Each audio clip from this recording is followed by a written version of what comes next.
भगवान बड़ी कड़ी परीक्षा लेते हैं। आप जब पहली बार भक्ति के मार्ग में आओगे ना तो आपके सपने में भगवान दर्शन देंगे आपको। आप पहली बार माला जपोगे, पहली बार कथा सुनोगे तो 2-5 दिन में ही ऐसा लगेगा कि भगवान हम मिल जाएंगे। आपके सपने में दर्शन देते हैं, आपको अच्छा लगता है, और उसके बाद जब मन लग जाता है ना भगवान में तो भाई ठाकुर जी दर्शन नहीं देते। क्यों नहीं देते? यही उनकी परीक्षा है, यही वो कसौटी में कस के देख रहे हैं कि तुम कच्चे हो कि पक्के। अब तुम पकाओ अपने आप को, करो भजन, करो भजन। एक जिद होनी चाहिए। भक्त क्या करता है? जिद करता है। जैसे ध्रुव जी ने जिद की कि बिना भगवान को पाए, नारद जी ने बड़ा डराया था, बड़े बड़े शेर हैं, खा जाएंगे, कैसा क्षत्रिय बेटा है, माँ की बात का बुरा मान के आ गया। हाँ, नारद जी ने बहुत डराया, जंगल खतरनाक है, शेर मार डालेगा। ध्रुव जी ने कहा कल मरने का आज मर जाऊं, पर भगवान को प्राप्त किए बिना अब लौटने की कोई बात नहीं करूंगा। ये जिद जो है भगवान को पाने की, यही जिद भगवान तक पहुंचाती है।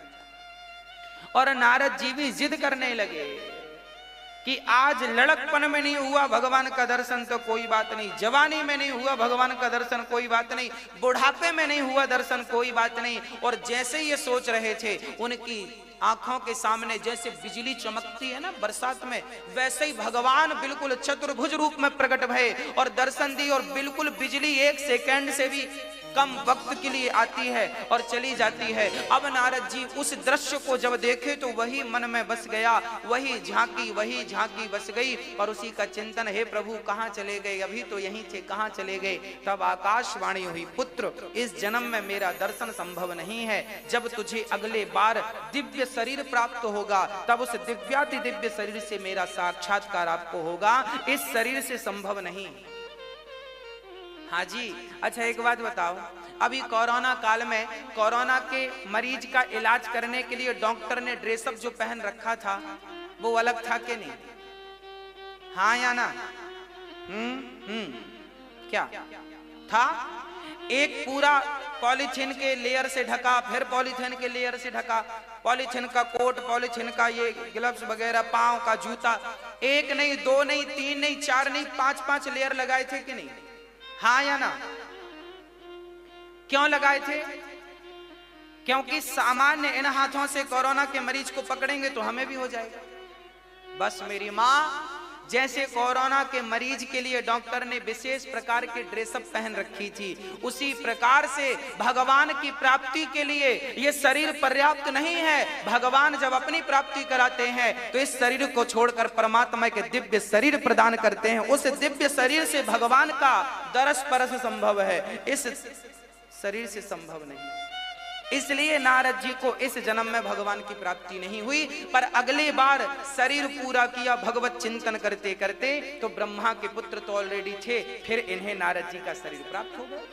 श्राप के कारण पतन हुआ, फिर इनको मिल गया, और अब नारद जी अपने पिताजी से दूरी बना के रखते हैं। ज्यादा भगवान नारायण के घर जाते हैं, पिताजी के घर कम जाते हैं। इनको पता पिताजी का स्वभाव, फिर श्राप राप दे दें तो फिर जाना पड़े, इसलिए दूर ही रहते हैं भगवान नारायण के पास, क्योंकि वो बढ़िया है।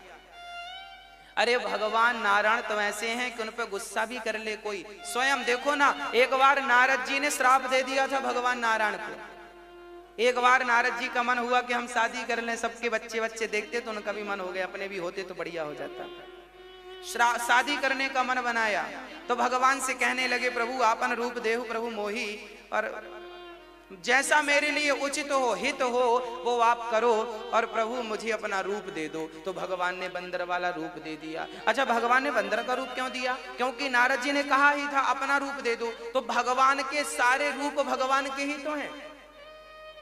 यहां जितने मुख दिख रहे हैं, जितने रूप दिख रहे हैं, ये सारे रूप किसके हैं? भगवान के। बंदर का रूप भगवान का, बिल्ली का रूप भगवान का, हाथी का रूप भगवान का, बारह का रूप भगवान का।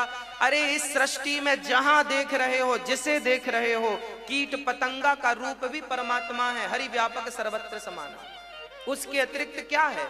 जैसे मिट्टी के घड़े में मिट्टी के अतिरिक्त कुछ नहीं है, उसी प्रकार इस संसार में, इस ब्रह्मांड में उस परमात्मा के सिवा कुछ नहीं है। बस भक्तों देखने का नजरिया है। अच्छा बताओ ये क्या है? बताओ ये क्या है? बोलो जोर से। रुमाल। आपको तो रुमाल दिख रहा है, हमें तो कुछ और दिख रहा है। आप कहेंगे कपड़ा, तो ना ये रुमाल है ना ये कपड़ा है, ये मात्र एक धागा है। इसका एक एक धागा निकालता जाऊं तो ना रुमाल जैसा कुछ बचेगा ना कपड़े जैसा बचेगा। है तो एक्चुअली धागा, पर कहते हैं रुमाल और कपड़ा। उसी प्रकार ये संसार एक्चुअली है तो परमात्मा ही।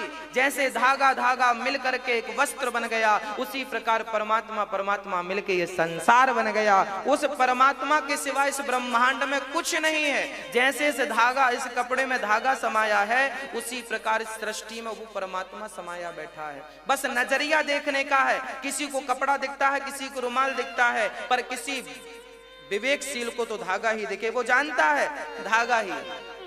उसी प्रकार आपको ये संसार दिखता है तो किसी को ये स्त्री पुरुष बेटा बेटी पेड़ पौधे हाथी नदी तालाब समुद्र दिखता है, पर जो परमात्मा को जानने पहचानने वाला परम भक्त है वो तो सर्वत्र परमात्मा का ही दर्शन करता है कि मेरे परमात्मा ही समाये हैं सबके रूप में, ना जाने किस रूप में नारायण मिल जाए।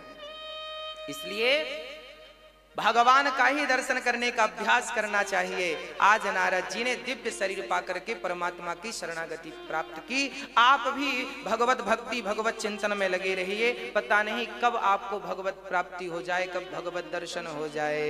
कभी तो कृपा करेंगे, कभी तो कृपा करेंगे, कभी तो कृपा करेंगे। राम राम रटते रहो जब तक घट में प्राण, कभी तो दीन दयाल के भनक पड़ेगी कान।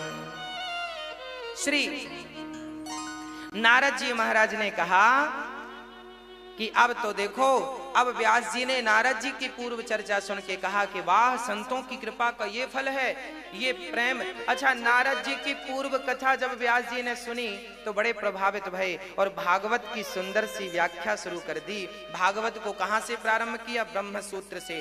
चर्चाएं कहां से लाई? अच्छा, महाभारत उनका सबसे बड़ा महाग्रंथ था, महाकाव्य था, तो महाभारत से ही भागवत को प्रारंभ करते हैं व्यास जी महाराज। महाभारत की कौन सी बात से प्रारंभ करते हैं? महाभारत की चर्चा से। अच्छा, महाभारत क्यों हुआ था? महाभारत कौरव और पांडवों के बीच में हुआ। क्यों हुआ था? कारण था। महाभारत ना होता तो हमें और आपको शिक्षा कैसे मिलती? सच कहें, हमारे वेद पुराणों में जो लिखा है वो केवल आपको और हमें शिक्षा देने के लिए लिखा। चलो महाभारत से कुछ सीखते हैं, आओ सीखते हैं। क्या सीखना है महाभारत से? पहली बात तो ये सीखना है, पहली बात कि अर्जुन ने अपने रथ पर सबसे पहले किसे बिठाया? ये सीखने लायक। किसे बिठाया? किसे बिठाया? अर्जुन ने अपने रथ पर किसे बिठाया? भगवान श्री कृष्ण को। क्या मैसेज मिला? मैसेज यही मिला कि सामने, अच्छा, अर्जुन के बस का महाभारत नहीं था।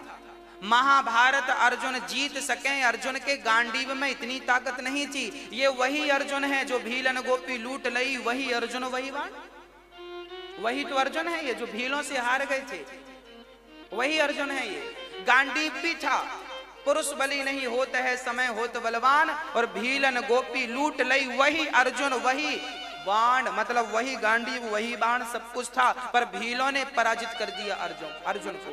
अब जो व्यक्ति भीलों से पराजित हो गया वो व्यक्ति महाभारत कैसे जीत गया? तो ये अर्जुन की प्रभुता नहीं है, ये अर्जुन की महानता नहीं है, अर्जुन के आगे जो भगवान बैठे हैं उनकी महानता। महाभारत में ऐसे कई वाक्य आए जहां पर भगवान ने अपनी भगवत्ता का प्रदर्शन किया। एक वाक्य तो तब आया, देखो, जब आप भगवान को अपने जीवन की डोर सौंप देते हैं ना तो जिम्मेदारी उनकी होती है। इसलिए आप भी अपने जीवन की डोर भगवान को जल्दी से जल्दी सौंप दीजिए। हाँ, सौंप दीजिए। आप भी अपने जीवन की डोर प्रभु अब सौंप दिया, इस जीवन का सब भार तुम्हारे हाथों में है, जीत तुम्हारे हाथों में है, हार तुम्हारे हाथों में। अपने हाथों में कुछ रखो ही मत, सब भगवान के हाथों में दे। त्वदीयं वस्तु गोविंद तुभ्यमेव समर्पयामि। हे प्रभु, सब आपके श्री चरणों में समर्पित कर रहा हूं। मेरा मुझ में कुछ नहीं, जो कुछ है तेरा, तेरा तुझको अर्पण क्या लागे मेरा। सब ठाकुर जी को दे दो। पहला संदेश मिला कि अर्जुन को भगवान ने जिताया।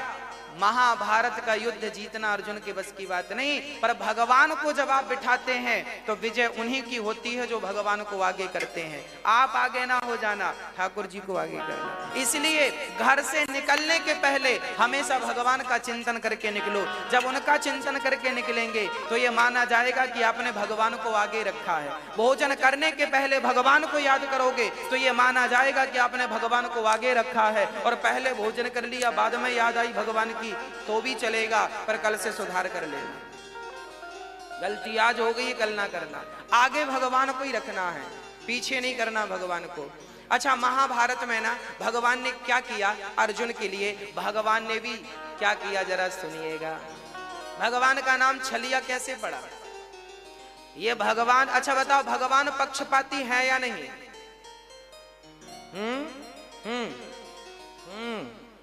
कौन सा वाला? भगवान पक्षपाती हैं? कुछ कह रहे हैं, कुछ कह रहे नहीं। बलि ने कहा, कह बाली सुन भीरु प्रिय समदर्शी रघुनाथ, जो कदाचि मोहि मारे हूं तो पुनि हूं सनाथ। बाली ने अपनी तारा पत्नी से कहा। बाली की पत्नी तारा ने समझाया, सुनो, राम से सुग्रीव से युद्ध ना करना, क्योंकि वो सुग्रीव वो वाला सुग्रीव नहीं है, अब उसके ऊपर राम का हाथ है। पर बाली ने कहा, कह बाली सुन भीरु प्रिय सुन, वो राम समदर्शी रघुनाथ, जो कदाचि मोहि मारियो तो पुनि होहु सनाथ। वो राम समदर्शी है। अच्छा, बाली को राम के बारे में पता नहीं। बाली कह रहा है कि राम जी समदर्शी हैं, राम जी निष्पक्ष हैं, पर ना, राम को, कृष्ण को आप कभी निष्पक्ष ना समझिएगा, बहुत बड़े पक्षपाती हैं। अब आप कहेंगे पक्षपाती, भगवान भी बहुत बड़े पक्षपाती हैं। किनका पक्ष लेते हैं? जैसे मां हमेशा अपने पुत्र का पक्ष लेती है, ऐसे भगवान हमेशा अपने भक्त का पक्ष लेते हैं। अरे क्या गुण था उस पूतना में, पक्ष लिया तार दिया ना। अहो वकीयम स्तन कालकूटम, न जाने कौन से गुण पर दयानिधि रीझ जाते हैं, यही सदग्रंथ कहते हैं, यही हरि भक्त कहते हैं। क्या गुण था इस पूतना पर? अरे क्या गुण था, एक ही बाण प्राण हरि लीना, दीन जानते ही निज पद दीना। उस ताड़का में कौन सा ताड़का कोई राम राम जपती थी क्या? मांस खाती थी, संत मुनियों के यज्ञ को विध्वंस करती थी। उस ताड़का को भी राम ने वही गति जी जो पिताजी को देने वाले हैं, माता कौशल्या को देने वाले हैं। दीन जानते ही निज पद दीना। भगवान सन्मुख होहि जीव मोहि जबहि। भगवान का एक वचन है, आपसे वादा है, प्रॉमिस है कि आप कितने भी बड़े पापी हों, एक बार मेरी शरण में आ जाना और हाथ उठाकर कह देना, प्रभु मैं आपका हूं। बस एक कह दोगे जिस दिन, उसी दिन भगवान सारे पापों को भूल करके आपके एक पुण्य को याद रखेंगे। इतने दयालु भगवान कहां मिलेंगे आपको? भगवान अवगुण नहीं देखते, अपराध नहीं देखते, भगवान तो केवल आपके गुण देखते हैं। इसलिए भगवान का चिंतन किया करो, बड़े दयालु हैं वो। आज भगवान ने अर्जुन को, जब महाभारत के युद्ध में अभिमन्यु को मार दिया गया, 7 महारथियों ने एक साथ मारा, जबकि युद्ध का नियम बना था कि एक महारथी से एक ही लड़ेगा। जब अभिमन्यु मारे गए तो द्वार पर सबसे आगे जो खड़े थे दुर्योधन के जीजा जी खड़े थे। हाँ, जयद्रथ, वो भीम भैया को जाने नहीं दिए और अभिमन्यु मारे गए। अर्जुन ने प्रतिज्ञा ले ली कि जिस जयद्रथ के कारण मेरा पुत्र मरा है, मैं कल के युद्ध में इसे मार डालूंगा, नहीं तो अग्नि में जल करके समाप्त कर दूंगा अपने आप को। ये प्रतिज्ञा अर्जुन ने की। भगवान ने कहा, अर्जुन जरा दिमाग से काम लिया करो। आप जानते हो कल को युद्ध ही करने नहीं आया जयद्रथ को, तो क्या कर लोगे? और जयद्रथ ने तैयारी बना ली कि कल अर्जुन मुझे मार डालेगा। डर गया, बोरिया बिस्तर बांध के जा रहा था। बाद में भगवान की मति गति ऐसी हुई कि सबने रोका और कहा कि हम तो हैं, इसका क्रियाकर्म देख के जाओ अर्जुन का, तो रोक लिया। और दूसरे दिन युद्ध हुआ तो जयद्रथ बहुत दूर थे अर्जुन से। शाम के 4 बज रहे थे, 4:30 बज गए, 5 बज रहे थे। देखो अभी कितना बजा, 5 बज रहे हैं ना। अभी देखो युद्ध कब से, इसी टाइम पे तो युद्ध हुआ था। आज गीता जयंती है ना, आज के दिन भगवान श्री कृष्ण ने अर्जुन को गीता सुनाई थी, और गीता सुनाई पूरी हुई तो फिर इसी महीने में युद्ध भी चालू हो गया होगा। लगभग यही समय था, ठंडियों का सर्दियों का समय। इस टाइम तो दिन भी छोटे होते हैं। तो देखो लगभग 5 बज रहे थे और सूर्य अस्ताचल की तरफ थे, और अर्जुन अभी कोसों दूर थे जयद्रथ से। अब तो कंफर्म हो गया कि अर्जुन आज मारे जाएंगे, क्योंकि नहीं मार पाए तो अग्नि में जल के मरेंगे। तब भगवान ने यहां पर माया, देखिए भगवान कितने बड़े पक्षपाती हैं। अपने भगत के लिए क्या करते हैं वो बता रहा हूं आपको। भगवान ने दिन को ही रात कर दिया, माया को। माया आओ, योग माया मुपाश्रिता आओ, यहां भी तुम्हारा आश्रय लेंगे। और जरा दिन को ढक दो सूर्य भगवान को। बादलों ने ऐसा ढका, ऐसा लगा अस्त हो गया। अस्त हो गया तो बढ़िया शंख बजने लगे, और दुर्योधन ने तुरंत लकड़ियां समेट के चिता बना दी। चल अर्जुन जल। अर्जुन ने अपना गांडीव रखा, भगवान को प्रणाम किया। प्रभु बस हमारी तुम्हारी यहीं तक की थी। भगवान चुपचाप खड़े हैं, भगवान सब जानते हैं। अच्छा ये बात अर्जुन को पता नहीं थी। अर्जुन को लगा सचमुच अस्त हो गया। अब अर्जुन तो जलने के लिए चल पड़े, प्रतिज्ञा थी मर जाऊंगा, चल पड़े। तब तक जयद्रथ को रहा ना गया, उसको लगा मैं अपने दुश्मन को, अब तो अस्त ही हो गया, अब तो कोई समस्या नहीं है। सारी सिक्योरिटी तोड़ता हुआ, लोगों ने मना किया मत जाओ मत जाओ मत जाओ, जानता नहीं है वहां छलिया खड़ा है। भगवान कृष्ण जब युद्ध महाभारत का हो रहा था ना, उसके पहले दुर्योधन भी गया था भगवान से कहने कि आप हमारे पक्ष में युद्ध करो, और अर्जुन भी गए थे कि हमारे पक्ष में युद्ध करो। भगवान ने कहा था कि जो सबसे पहले मेरे को दिखेगा मैं उसी से। तो आया तो पहले दुर्योधन पर सिर के पास खड़ा हो गया, और अर्जुन चरणों के पास खड़े हुए तो पहला अवसर अर्जुन को मिला। अर्जुन से कहा तुम्हें क्या चाहिए? एक तरफ मेरी नारायणी सेना है, एक तरफ मैं हूं, बोलो किसे चुनते हो? अर्जुन ने कहा आपको चुनता हूं। दुर्योधन बड़ा प्रसन्न हुआ, वाह बड़ा मूर्ख आदमी है ये। दुर्योधन को लगा कि ये मूर्ख है, चोर गवार संत मुनि ज्ञानी जस आपन तस दूसर जाने। तो जो जैसा होता है ना सामने वाले को वैसा ही समझता है। दुर्योधन को लगा मैंने बुद्धू बना दिया अर्जुन को, मैंने सेना ले लिया, और जब लेकर के बाहर निकले अर्जुन ने कृष्ण को लिया, दुर्योधन ने अक्षौहिणी सेना को ली। अब अर्जुन बाहर आए तो दुर्योधन ने कहा अर्जुन मक्खन मक्खन तो हमने ले लिया, छाछ छाछ तुम्हारे पास। मतलब कृष्ण तो निहत्थे हैं, उन्होंने पहले ही कह दिया मैं किसी पक्ष से युद्ध नहीं करूंगा। तो दुर्योधन ने दिमाग लगाया कि जब युद्ध करना ही नहीं है तो इनको लेके करेंगे क्या? हा? तो दुर्योधन ने कहा सेना रूपी मक्खन तो हमने ले लिया, बची कृष्ण निहत्थे छाछ वो तुमने ली। तो अर्जुन ने भी मुस्कुराते हुए कहा दुर्योधन यदि मक्खन मक्खन तुमने ले लिया है तो कोई बात नहीं, मक्खन चोर तो मेरे ही पास है, मक्खन कहीं भी होगा चुरा के मेरे पास लाएगा, माखन चोर मेरे पास है। आज जयद्रथ आया और आकर खड़ा हुआ, और जैसे ही खड़ा हुआ भगवान ने योग माया से कहा चलो हो गया काम, हट जाओ। और जब हटा तो अभी सूर्य भगवान की कुछ किरण बाकी थी, अस्त में थोड़ा सा 5 मिनट का वक्त था। भगवान ने कहा अर्जुन सबको भ्रमित कर दिया है बादलों ने, अभी अस्त नहीं हुआ, ये रहा तेरा गांडीव और ये रहा तेरा दुश्मन, उठा गांडीव और मार दुश्मन को, पर याद रहे इसका सिर कट के यहाँ नहीं गिरना चाहिए, नहीं तो मारने वाला भी मर जाएगा। इसके पिताजी फलानी जगह पर बैठे हैं, हजारों किलोमीटर जाओ, उनकी गोद में इनका सिर गिरे। अर्जुन ने उठाया गांडीव, चलाया बाण और सिर कटा। तो याद रखना, अर्जुन ने जो बाण चलाया था ना, वो बाण तो 1 किलोमीटर आगे गिरने वाला था, पर भगवान ने सुदर्शन को नियुक्त कर दिया और सुदर्शन ने वो बाण ले जाकर के उसके पिता की गोद में गिराया और बाप बेटे दोनों मर गए, जयद्रथ के पिता और जयद्रथ। और यहाँ भगवान ने रक्षा की, भक्त की। अहम भक्त पराधीन यस्वतंत्र, अहम भक्त पराधीन, मैं भक्तों के अधीन हूं। भगवान स्वतंत्र नहीं है मेरी मां, भगवान भक्तों के अधीन हुआ करते।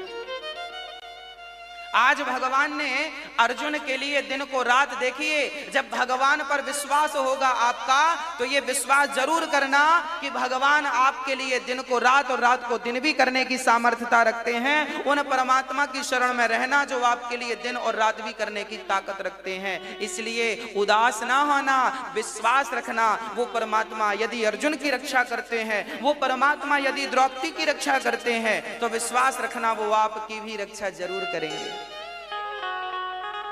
हाँ,